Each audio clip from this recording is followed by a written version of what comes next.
7 en punto de la mañana, amigos. Muy buenos días y bienvenidos a 24 horas emisión nacional. Un gusto acompañarlos en este viernes 29 de julio de 2022. Joana, muy buenos días. ¿Qué tal, Carlos? Muy buenos días, amigos televidentes. Gracias por estar con nosotros. ¿Qué te parece si de inmediato revisamos quién nos acompaña hoy? En efecto, estará con nosotros César Ron, ex asambleísta independiente. Vamos a analizar el escenario político actual del Legislativo. Se ha anunciado ya la conformación de una mesa mixta entre el Ejecutivo y el Legislativo, con la aprobación del Gobierno Nacional. Ayer, a través de una carta, el ministro de Gobierno, Francisco Jiménez, dijo que aceptan la propuesta de Virgilio Saquicela. Además, estará también con nosotros Gabriela Calderón. Ella es analista política. Con ella hablaremos sobre la ley de comunicación que está ya en manos del Ejecutivo y la situación económica del país. Ayer el ministro de Finanzas, Pablo Arosemena, dijo que se venían 700 millones de dólares más para el fisco y que serán utilizados básicamente en el sector social. Empezamos con la información.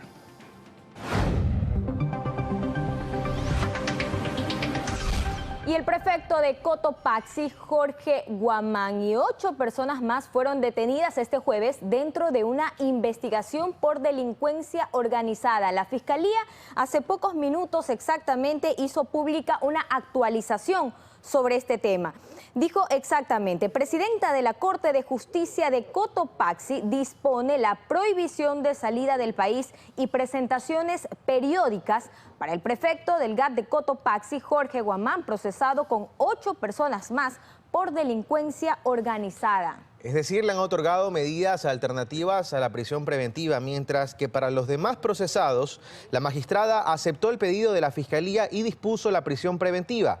Además, se ha ordenado la retención de cuentas hasta por 2 millones de dólares, así como la prohibición de enajenar bienes. Es la información que ha colocado la Fiscalía General del Estado en su cuenta de Twitter, actualizando lo que ayer fue noticia a nivel nacional: la detención del prefecto de Cotopaxi en medio de una investigación por presunta delincuencia organizada.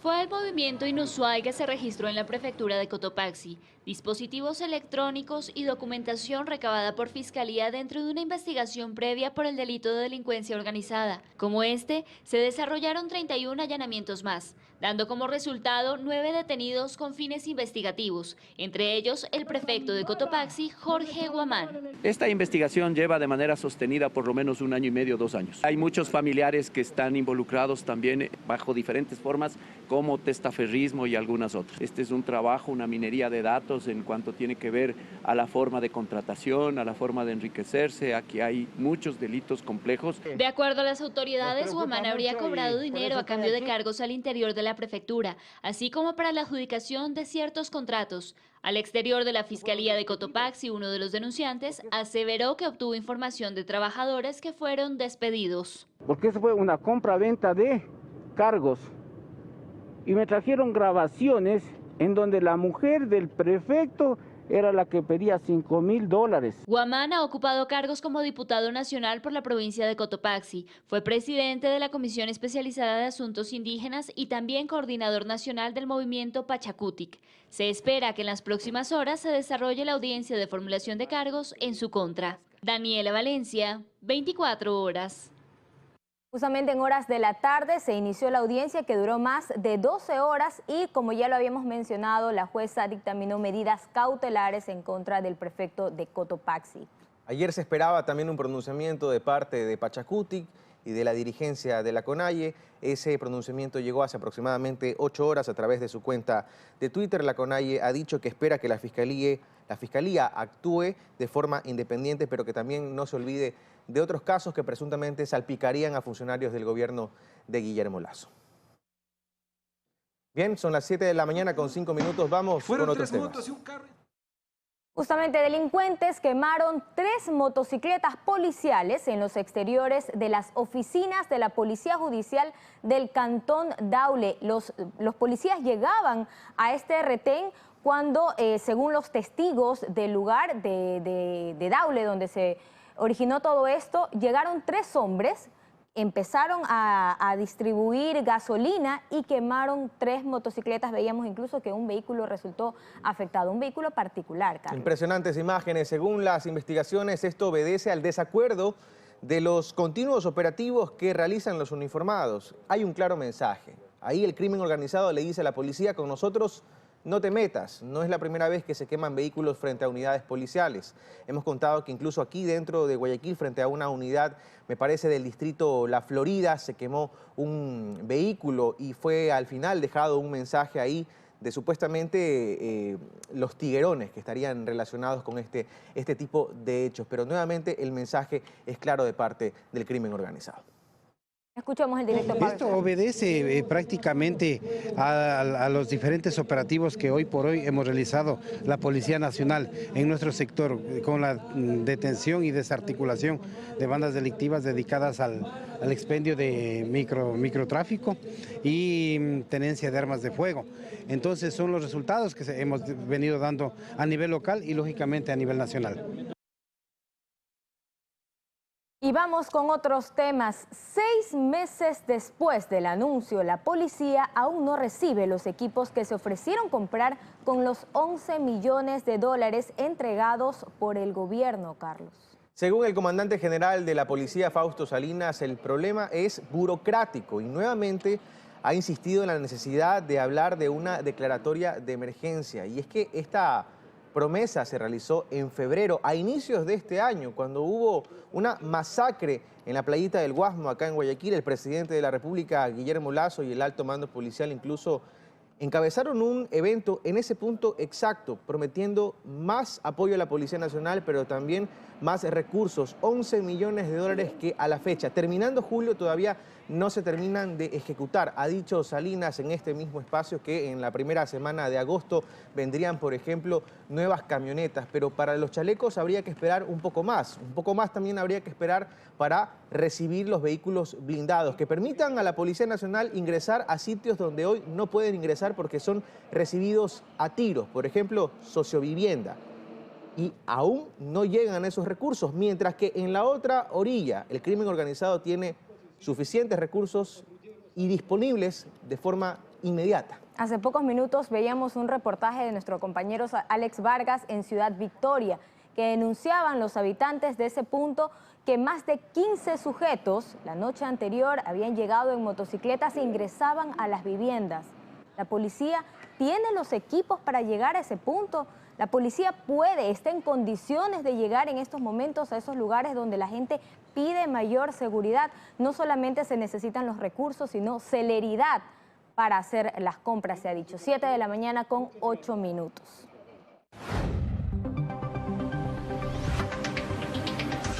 Le contamos ahora que la jueza de San Borondón, Larisa Ibarra, aceptó una acción de protección interpuesta en contra de la designación del nuevo superintendente de bancos, Raúl González, con lo que se dilata su posesión prevista para este viernes por la tarde. Así es, el Consejo de Participación Ciudadana informó a la Asamblea sobre esta decisión judicial. Recordemos que fueron 4 de los 7 miembros del Consejo de Participación Ciudadana y Control Social quienes dieron su voto para que el nuevo superintendente justamente sea nombrado. Sin embargo, entonces ahora su posesión estaría en riesgo. Veamos.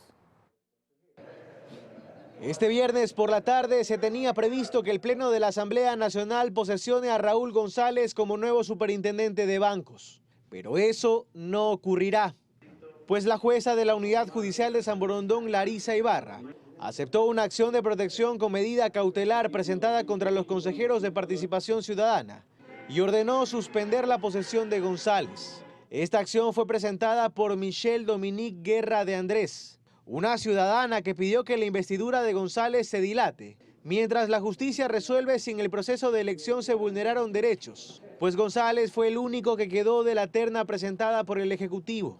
Ismael Quintana, constitucionalista, asegura que en efecto ese es un problema, pero dice que el camino para resolverlo no es la presentación de acciones constitucionales. La única vía que queda para efectos de anular este nombramiento y que todo vuelva a ser, es la vía contencioso-administrativa, porque además, en este caso, guste o no, ese nombramiento ya está generando un derecho en favor de un tercero, que en este caso es del señor González. Una vez conocida esta decisión judicial, el Consejo de Participación Ciudadana ha informado a la Asamblea que la posesión del nuevo superintendente de bancos no podrá ser, al menos no pronto.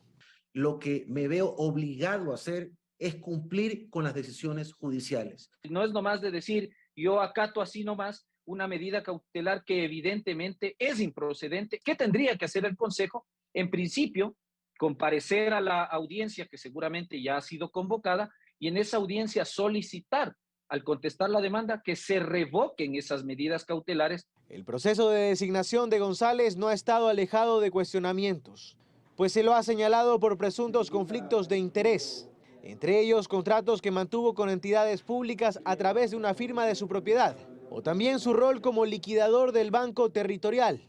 El seleccionado superintendente de bancos ha dicho públicamente, sin dar nombres, que durante el proceso desde el gobierno le pidieron que renuncie, pese a que el mismo ejecutivo lo propuso.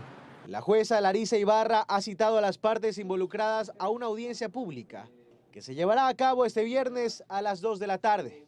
En Guayaquil, Carlos Acoto, 24 horas. 7 de la mañana con 12 minutos y el CAL ya calificó el proceso contra el ministro Patricio Carrillo, que entraría a tratarse después de los juicios en contra del Consejo de Participación Ciudadana y Control Social. Hay que recordar que la bancada de Pachacutic y UNES inició semanas atrás este trámite para juicio político en contra del ministro del Interior, Patricio Carrillo, por supuestos incumplimiento de funciones durante las manifestaciones de junio pasado. Pero este trámite, una vez que ya fue aprobado por el CAL, por la mayoría del CAL, puede tomar algunos meses porque hay otros que tienen que despacharse primero, Carlos. Hay varias consideraciones, ¿no? Este proceso de juicio político deberá continuar luego que termine el proceso de juicio político para los consejeros de Participación Ciudadana, por un lado, y que antes también en el CAL había una solicitud de juicio político previa contra la ex ministra de Salud, Jimena Garzón. Sin embargo, el CAL, hoy de mayoría de oposición, donde el oficialismo apenas tiene una representante, que es Natalie Arias, ha decidido darle prioridad al juicio político contra el ministro del Interior, Patricio Carrillo. Un juicio político que, a decir del propio Ejecutivo, es una venganza por las acciones de la Policía Nacional en contra de los manifestantes durante las movilizaciones de junio pasado. El próximo 3 de agosto termina la etapa de prueba del juicio político en contra de 3 vocales del Consejo de la Judicatura y la expresidenta de ese organismo, María del Carmen Maldonado, por supuesto incumplimiento de funciones. Luego se abrirán 10 días de plazo para la actuación de pruebas.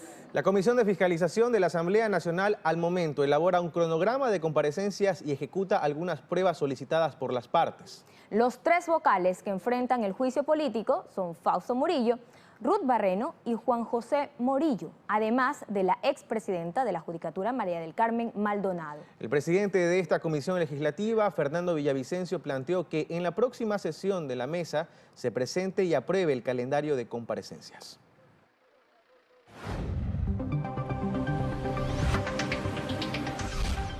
Y una vez que la reforma a la Ley Orgánica de Educación Intercultural se publicó en el registro oficial, la ministra de Educación, María Brown, precisó que la equiparación y homologación salarial docente se aplicará en un lapso de 90 días, de acuerdo a lo dispuesto en la norma. Un total de 160.906 docentes se beneficiarán con la medida según datos de la cartera de Estado. La reforma a la ley establece un escalafón con 10 categorías que van desde la A, la más alta, hasta la J, la más baja. De esta manera, los salarios de los maestros serán similares a los que perciben los servidores públicos de la función pública. Esta categorización salarial con el nuevo escalafón implica una equiparación y homologación salarial que deberá entrar en vigencia en 90 días contados a partir de hoy, beneficiando a 160.906 docentes. Si es que contamos a partir de hoy, estamos hablando de que habrá un impacto salarial, es decir, un incremento salarial en el año 2022 por 2 meses y 3 días y que deberá incorporarse en la proforma del Estado y del Ministerio de Educación la diferencia del presupuesto que se requiere para esta equiparación salarial en el 2023. ¿Termina así la polémica sobre esta equiparación salarial luego de las reformas que hizo la Asamblea Nacional y que el Ejecutivo dijo sí, las hicieron, pero no dijeron de dónde iban a salir los recursos? Exacto. Luego vino un pronunciamiento de la Corte Constitucional calificando justamente la constitucionalidad de esas reformas y obligando al Ejecutivo a ver de dónde sacan. Los maestros también protestaron pidiendo celeridad por un pronunciamiento de la Corte Constitucional. Entonces, ahora con este pronunciamiento de la ministra de Educación debemos entender que ya hay los recursos para equiparar los salarios de los maestros. Eso se entendería y que se empiecen a aplicar entonces en los próximos 90 días, esta homologación de salarios. 7 de la mañana con 16 minutos, es momento de irnos a una pausa, pero ya vamos. Estamos de vuelta con más información, gracias por seguir en nuestra sintonía. Le contamos que arrancó el trabajo de la Mesa Técnica de Control de Precios y Especulación. Así es, sectores indígena y campesino buscan que el gobierno fije precios de productos básicos y algunos servicios a través de decreto. Justamente ese fue el pedido de esta última mesa de diálogo instalada entre el gobierno nacional y los sectores indígenas y campesinos, que se pide exactamente que se fijen los precios mediante decreto de al menos 44 productos de primera necesidad y varios servicios como por ejemplo el eléctrico y la conectividad. Aquí arrancó el trabajo, debería estar realmente entre comillas, porque ayer se esperaba que empiece finalmente el trabajo, ya el debate como tal, porque el día miércoles lo que hubo fue una preparación logística simplemente. Sin embargo, representantes del movimiento indígena simplemente se levantaron y se fueron porque dijeron no estar ahí para escuchar de estadísticas, sino para escuchar de soluciones, lo que parecería un nuevo tropiezo dentro de las mesas de diálogo. Vamos a tratar tres temáticas, lo que es control de precios, también lo que es precio justo y la comercialización. Entonces, dentro de estos tres subtemas, nosotros hemos presentado algunas propuestas, de las cuales el día de hoy estamos debatiendo. Tiene que emitir varios decretos ejecutivos para que realmente se controlen los precios y esperemos que haya respuesta. También se solicitó que se revise el precio de lo que es de servicios como de internet y telecomunicaciones. Sin embargo, hemos acordado en una primera instancia hablar de temas un poco más principales como los alimentos, el gas, y dejar eso para una segunda conversación. Si necesitamos llegar a esta mesa técnica, necesitamos avanzar. No estamos para escuchar estadísticas, no estamos para recibir una cátedra del ámbito de estudio de la política económica nacional, sino hoy estamos para escuchar una respuesta en la cual hemos enviado una lista de 44 productos de primera necesidad, lo cual tienen que ser discutidas. Pero la discusión requiere de conocer el contexto y eso es importante. Ayer arrancaba esta mesa de diálogo ya con un primer problema. Y el gobierno, sin embargo, dice que todo está bien, Joana. Así es, desde el Ejecutivo, la visión respecto al avance alcanzado en las mesas de diálogo con el sector indígena es positiva. El ministro de Economía, Pablo Arosemena, destacó los acuerdos a los que han llegado en estos días, incluso en el tratamiento preliminar de la focalización de los subsidios a los combustibles. Para el ministro de Economía y Finanzas, Pablo Arosemena, las negociaciones en las mesas de diálogo del gobierno con las organizaciones indígenas avanzan y de la mejor manera. Tenemos un buen desarrollo de la conversación. En banca pública hemos tenido buenos acuerdos. Incluso en uno de los temas más sensibles, la focalización del subsidio a los combustibles, cuya mesa, a propósito, este viernes agotará su quinto y último día. De no llegarse a un acuerdo, el tema pasaría a la mesa de coordinación, que es a donde deben ir los tópicos en los que no se logre un consenso. Estamos viendo la oportunidad de pasar de una situación como la actual, donde los subsidios le cuestan al país más de 3.000 millones de dólares, a una cantidad que esté realmente enfocada para que el subsidio lo reciba quien lo debe recibir. A propósito de la inversión social, es decir, de los 3.000 millones de dólares que anualmente el Estado invierte en salud, más otros 3.000 millones en educación y unos 1.400 millones en distintos tipos de bonos para los estratos sociales más vulnerables, lo que suma 7.400 millones en total. Arosemena aseguró que los recursos para solventar esos gastos están asegurados, gracias al aporte de los organismos multilaterales como el Fondo Monetario Internacional. El próximo desembolso es por un monto de 700 millones de dólares. hacia diciembre en este año, y de aquí a diciembre igual tenemos algunos recursos asegurados de otros multilaterales, y es el mejor interés de los ecuatorianos culminar con éxito un acuerdo con los multilaterales y seguir trabajando en equipo, porque son ellos quienes nos facilitan recursos. A la par, reiteró el ministro, el gobierno está cumpliendo con bajar los atrasos. Ya nos pusimos de acuerdo con los GATS, municipios y prefecturas de todo el Ecuador, para saldar una deuda de más de 172 millones de dólares. Realizamos ya el primer pago y de julio a julio estaremos pagando alrededor de 15 millones de dólares mensuales. El funcionario precisó además que pronto empezarán a trabajar en la proforma presupuestaria 2023, bajo un precepto: prudencia en el gasto, aunque sin desviar el foco de la reactivación y la inversión social. Luisa María Heredia, 24 horas.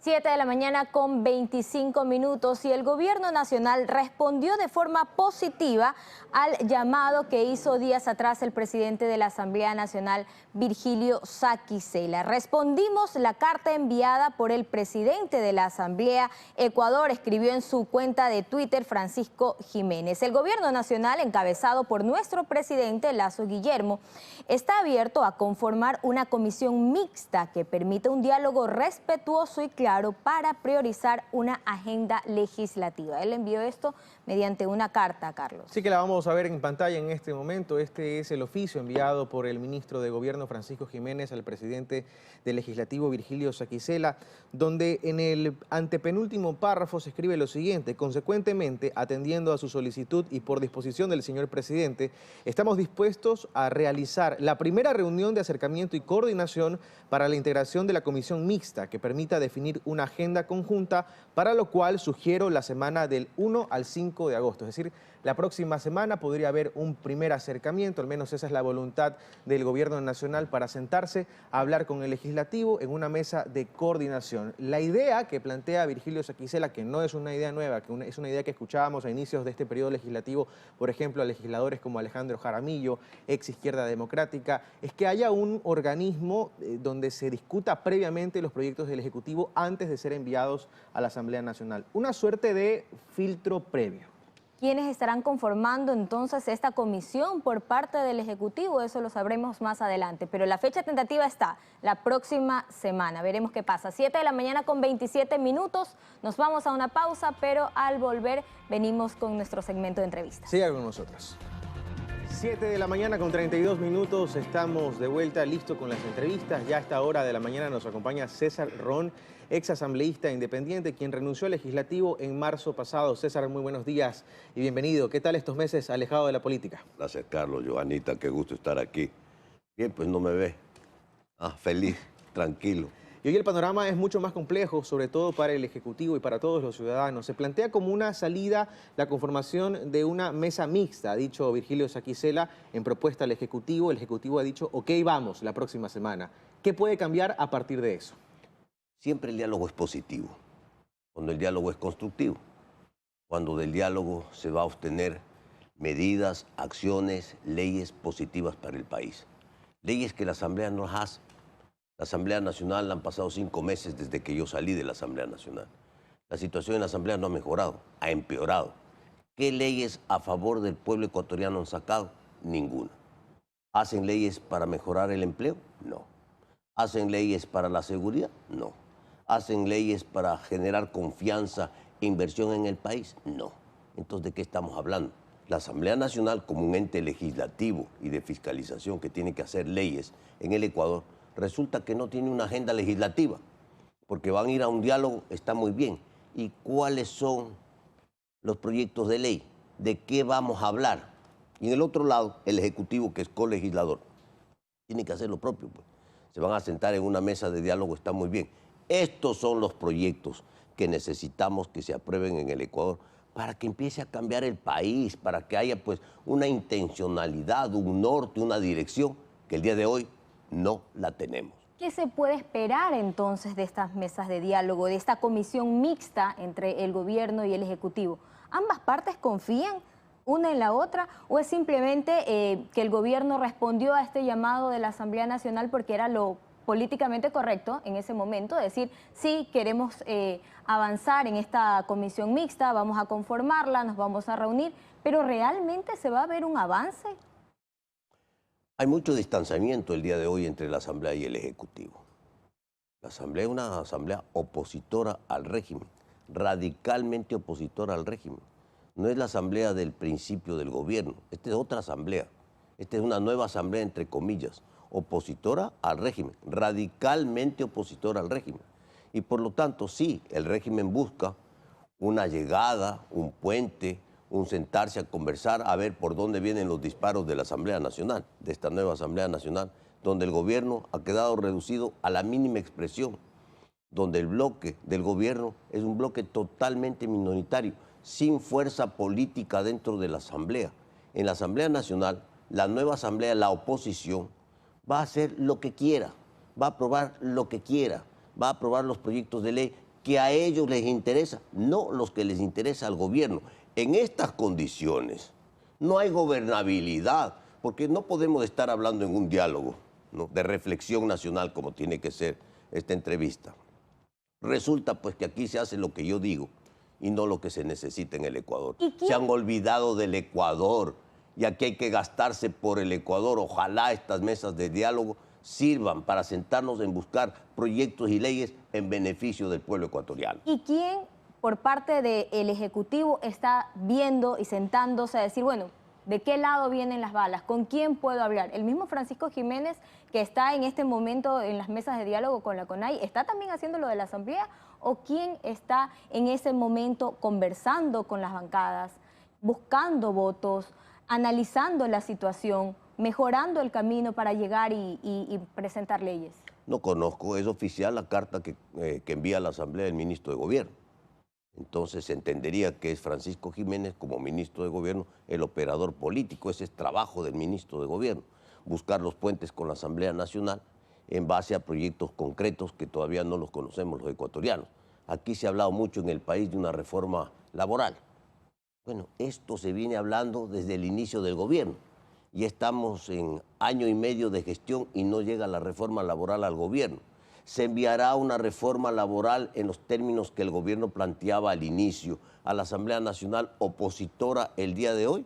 En estas condiciones se pensará que en el Ecuador es factible llevar adelante una reforma, un código de trabajo totalmente obsoleto, que no brinda oportunidades, que no permite nuevas formas de contratación, que no se moderniza, que no abre las posibilidades para que esos 7 de cada 10 ecuatorianos tengan posibilidades de obtener un trabajo, especialmente los jóvenes en el país. De eso es lo que tenemos que hablar, de estas cosas, nos guste o no nos guste, sean oposición o no sean oposición al gobierno. Es el Ecuador el que tiene que cambiar y el Ecuador no cambia, el Ecuador está totalmente enredado, el Ecuador está podrido, el Ecuador no avanza. Tenemos que ir a una reforma profunda, el gobierno tiene que jugársela. Hay que plantear una consulta popular para al menos tener una reforma política que nos dé gobernabilidad. El modelo de gestión del Estado, de administración del Estado ecuatoriano, está colapsado, se agotó. La unicameralidad se agotó, no funciona. César, la única salida entonces es una consulta popular, porque yo, si entiendo bien lo que usted dice, esta comisión mixta va a servir para dialogar, pero ¿cuánto pueden demorar esos diálogos? Este gobierno y la Asamblea Nacional empezaron coincidiendo en algo. No hay un minuto que perder. Han perdido un año y algunos meses más. El tema con esta comisión mixta es que no hay tiempos definidos. Dentro de la Asamblea los proyectos tienen su ley, están definidos en la Ley Orgánica de la Función Legislativa. Fuera, no. No hay más tiempo que perder. La única salida es una consulta popular. ¿Qué temas deberían ser los urgentes? ¿Usted sigue pensando que la Asamblea Nacional debe ser cerrada? Mire, Carlos, siempre se ha escuchado en los ámbitos políticos, cuando usted quiere dilatar alguna situación, X, la que sea, arme una comisión. Y entonces en la comisión se dilatan los temas por sécula seculorum, ¿no? Entonces veamos pues, qué tan efectivas son estas comisiones cuando el país tiene que tomar medidas y acciones. Yo sigo pensando que en estas condiciones de una asamblea que le ha dado las espaldas al pueblo ecuatoriano, que no legisla a favor de los ecuatorianos, que no saca ninguna ley a favor de lo que estamos conversando. Trabajo, seguridad, inversiones, oportunidades, reformas, porque estamos hablando de reformas. ¿Quién tiene que hacer las reformas de acuerdo a la Constitución y la ley? La Asamblea. ¿Esta Asamblea va a hacer la reforma política?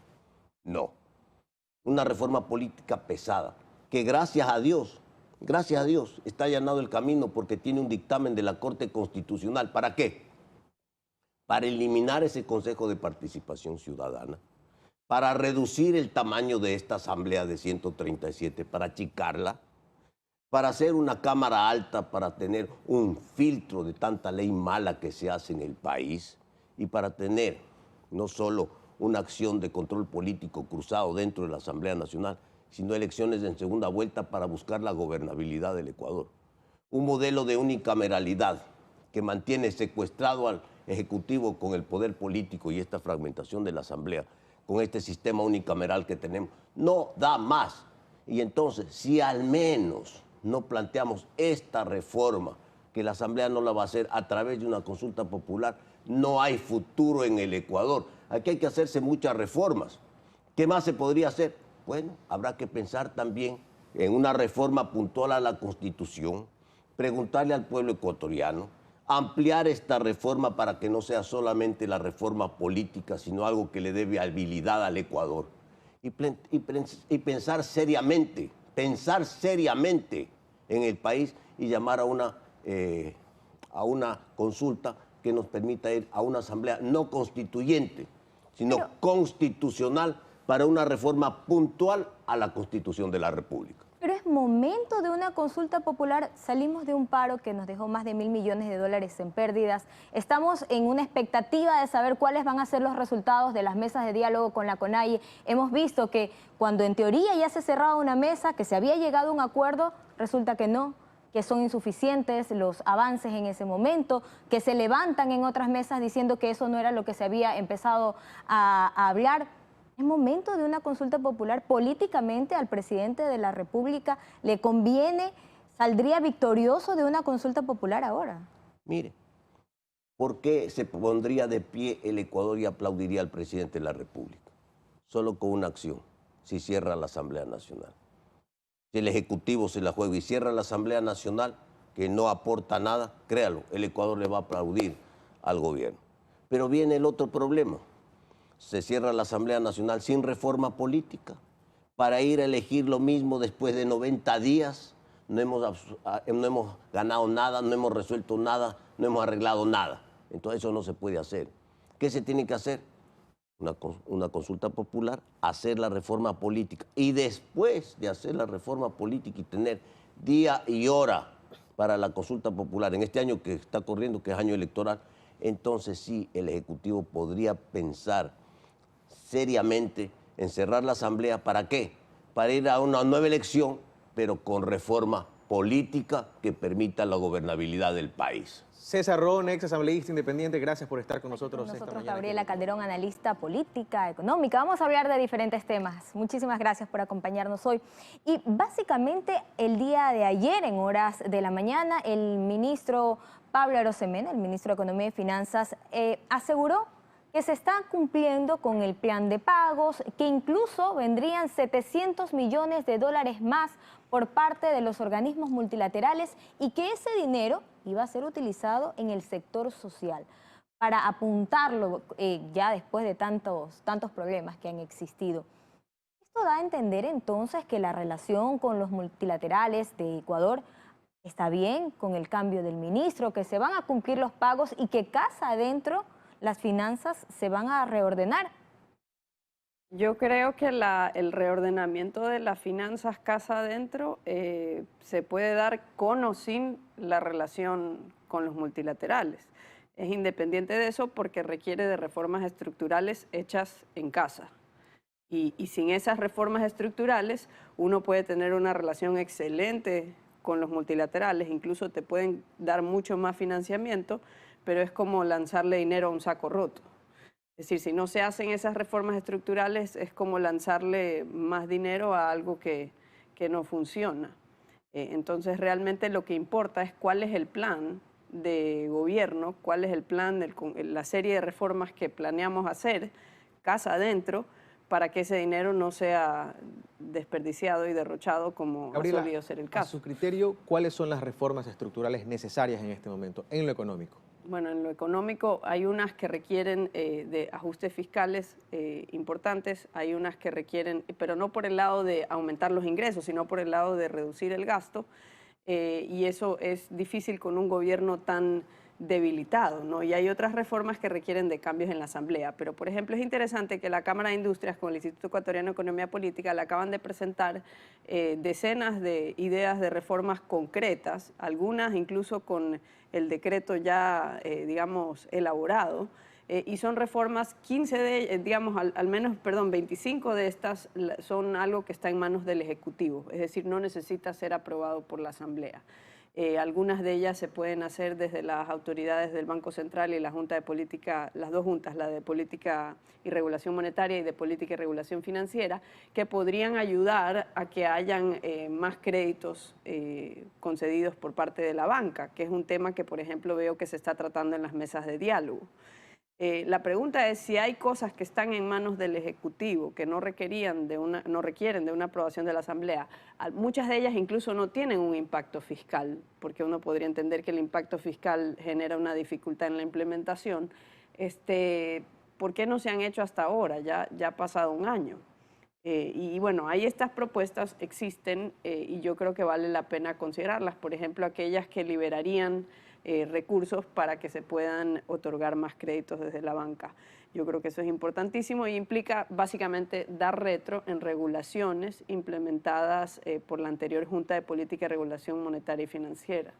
Ahora, el gobierno ha dicho, específicamente el ministro Arosemena ha dicho que se van a mejorar las cuentas fiscales sin una reforma, una nueva reforma tributaria. ¿De dónde entonces se va a sacar el dinero que se necesita? Como por ejemplo, para cubrir los costos del paro nacional y de las ofertas que se ha hecho. Si tenemos los ingresos del petróleo, que si bien es cierto, continúan en excedente, pero ya no tanto como a inicios de este año, ya se están normalizando, aún hay un poco, pero ya no es como a inicios de año. La recaudación tributaria que ha aumentado en efecto, pero ¿de dónde se va a sacar el dinero entonces? El problema de la administración central es que es demasiado ineficiente en la calidad de su gasto y en la cantidad de lo que gasta para lo que obtiene como resultados. Cuando algo es demasiado grande para ser bien administrado, digamos, conviene descentralizarlo.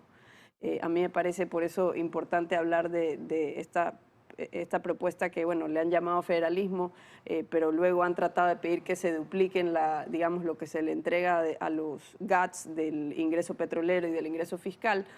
Pero yo creo que hay que ir a algo más concreto, ¿no? Por ejemplo, si están funcionando mal, porque la queja frente al paro nacional es que no había suficiente gasto social y que el gobierno estaba administrando mal, por ejemplo, cosas como la seguridad, la salud, la educación.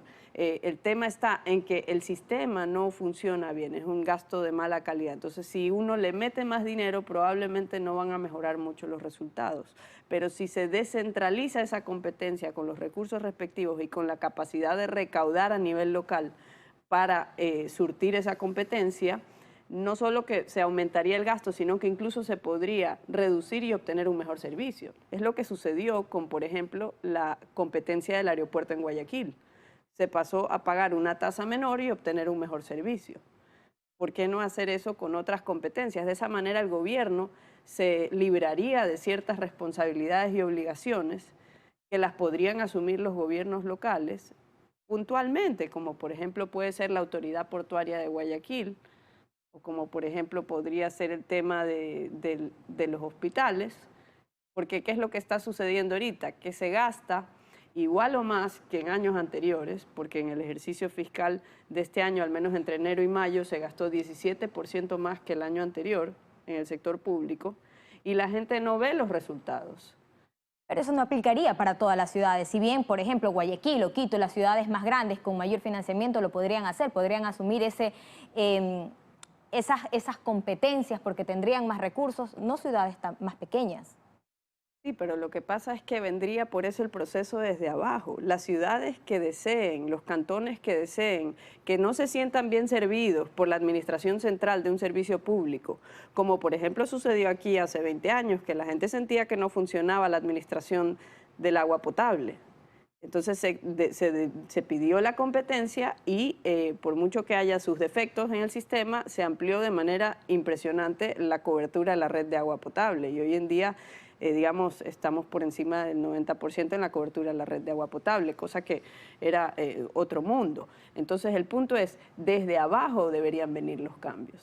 Es decir, desde la unidad más cercana a los ciudadanos, ¿qué es lo que no funciona en esta ciudad? Y nosotros creemos que podemos asumir esa responsabilidad y pedir esa responsabilidad con los recursos actuales que tiene el gobierno central para surtir esa responsabilidad y de ahí para adelante ya el gobierno no tiene que transferir para eso, porque lo va a tener que autogestionar el gobierno local, como ha sucedido en competencias que ya se han derivado, ¿no? Gabriela, brevemente, en honor al tiempo, en lo político, las mesas de diálogo, ¿van a funcionar? ¿Veremos un acuerdo al final o es una dinámica de 2 pasos hacia adelante, 1 hacia atrás? Refiero puntualmente a la mesa de financiamiento en la banca pública y privada, se entendía cerrada, luego se mostraron inconformes, ayer no se pudieron sentar a hablar del control de precios porque ellos esperan resultados inmediatos. Ayer una dirigente del movimiento indígena decía que, por ejemplo, la detención del prefecto de Cotopaxi podía influir en las mesas de diálogo.